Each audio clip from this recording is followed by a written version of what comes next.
Okay, everybody. So in class the other day, as you guys know, we did some notes and we just started talking about Earth's interior, right?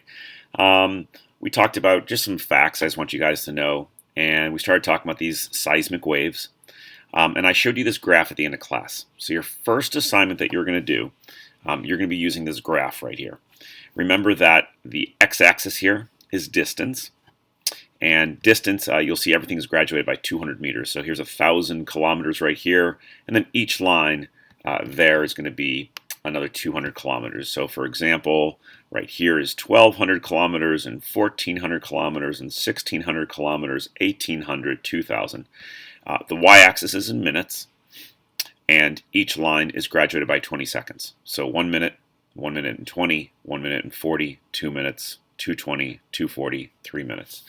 So this is the graph that you're going to be using, all right, for your homework.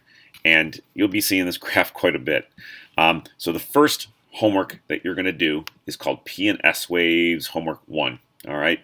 And you can just use your notes to kind of answer these as best you can, okay? But what you're going to do is I want you to just kind of get an idea of how fast these seismic waves are moving.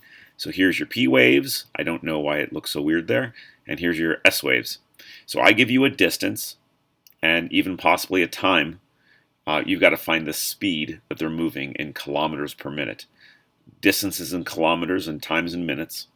So if you just divide these two, distance by time, you'll get the speed. So for the first one here, I would divide 4,000 divided by 7 minutes. And that would get your answer right there. Okay, now for this one, I give you time of 11 minutes and 20 seconds. You got to find distance. So what I'm going to do is come over here to my graph, and here's 11 minutes and 20 seconds, and I'm going to go all the way out until I hit my P wave line right there, and then drop straight down, and that's my distance. So 8,000 kilometers is how you would do that one. Okay, so, oops, I'm sorry, wrong homework. So this would be 8,000 kilometers right here. Okay, and then you would just divide 8,000 divided by, now don't divide it by 11.2, you can't do that. All right, so 20 seconds is a third of a minute. So you would divide it by 11.33 because the decimal for 1/3 is 0.33 to get your answer. Okay, that's all you're doing here. Not too much. I just want you to see how fast these things are going. And yes, P waves are always faster than S waves. And you'll see all the same distances here, and your speed should be slower here. Okay, so you'll be doing that. It's kind of time consuming. You'll see I put another graph in the homework assignment as well. The other one you're going to do is converting Earth's layers from meters to miles, or miles to meters, or kilometers, or what have you.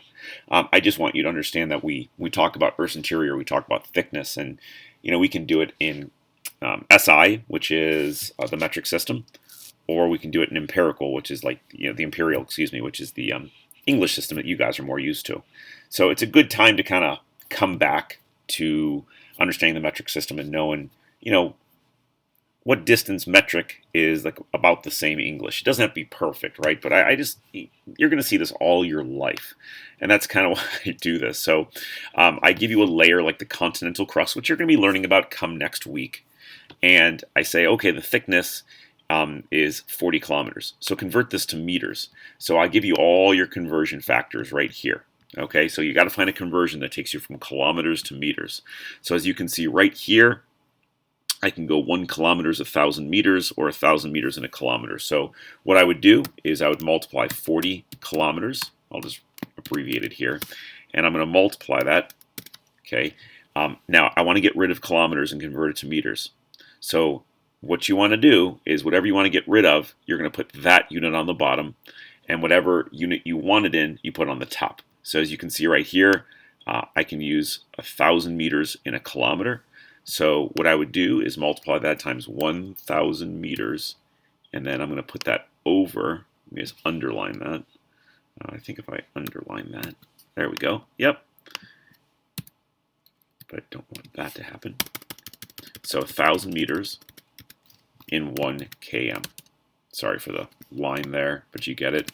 So what's going to happen is km and km are going to cross out, and I'm left with meters. And what does it tell me to do? It tells me to multiply 40 on the top times 1,000. So 40 times 1,000 is going to be 40,000.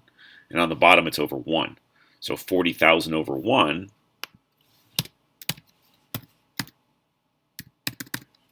okay, 40,000 over 1 is 40,000. So that's my answer. So 40 kilometers. So the continental crust that you're going to learn about on average is about 40 kilometers thick, and therefore it's about 40,000 meters.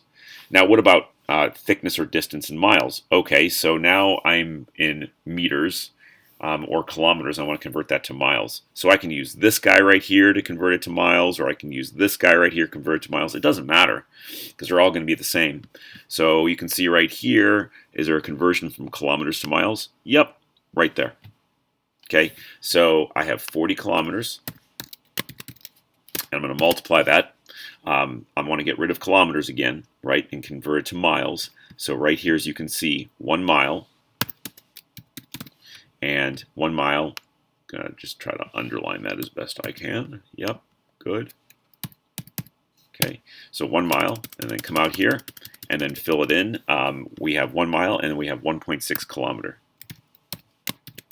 So what happens here, right? Kilometers and kilometers will divide out, cross out, they're gone. My units in miles, which I want.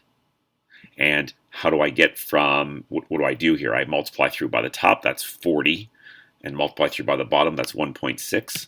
So essentially, I have to just go ahead and simplify it. So 40 divided by 1.6, and 40 divided by 1.6 is going to equal somewhere in the neighborhood of around 25. I don't have a calculator right here, but you get about 25 miles. So now you know 40 kilometers is about the same as 25 miles. And finally, the last thing you would do is convert that to feet. Okay, so I'll tell you what. How about you guys choose, or you guys can do every other. So you can do continental, mantle, and then you can do outer core and Mount Everest. You don't have to do every single one. You can do every other for me. And that will hopefully take off a little bit of work for you. And then you can watch the Super Bowl and have fun. All right. So thank you for listening. And sorry if this was boring. Have a great weekend. If I forget to wish to you, didn't want to forget to wish you blah blah blah. A happy holiday, or what am I talking about? A happy weekend holiday. All right, take care. Bye bye.